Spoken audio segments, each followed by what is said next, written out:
Donald Trump. It's just me, Paula Poundstone. I was just playing with the cats. I saw some of Darline Graham's debate with her runoff opponent for the Senate, Representative Ralph Norman. Could I ask you a question?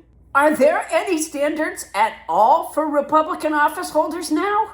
Darline Graham's brother, Senator Lindsey Graham, was in the House of Representatives from 1995 until 2003 and was a U.S. Senator from South Carolina from 2003 until his death in 2026.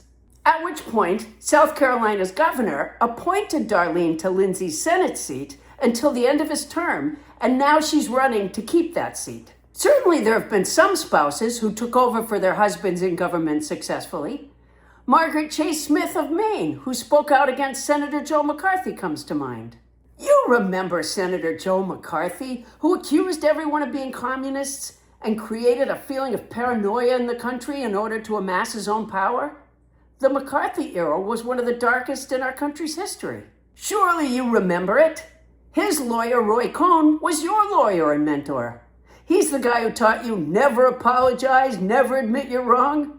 Is this ringing a bell? Remember when you were frustrated you couldn't get a lawyer to lie big enough for you?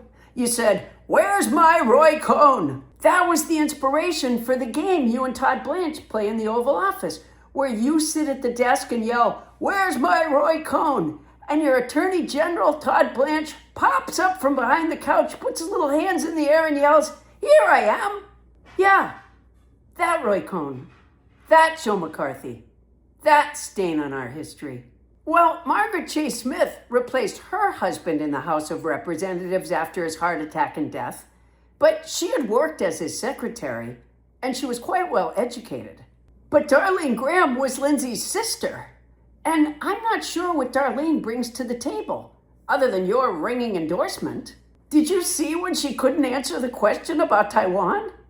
She did say, "I'm just going to be honest, I'm not that informed on national security."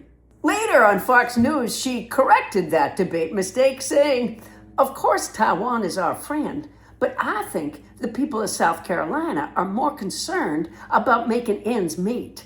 They're concerned about boys and girls sports." I heard you going to South Carolina to campaign for her. Why? Why waste her in the Senate? Why not get her on your Iran negotiating team with the realtors? She'd be perfect.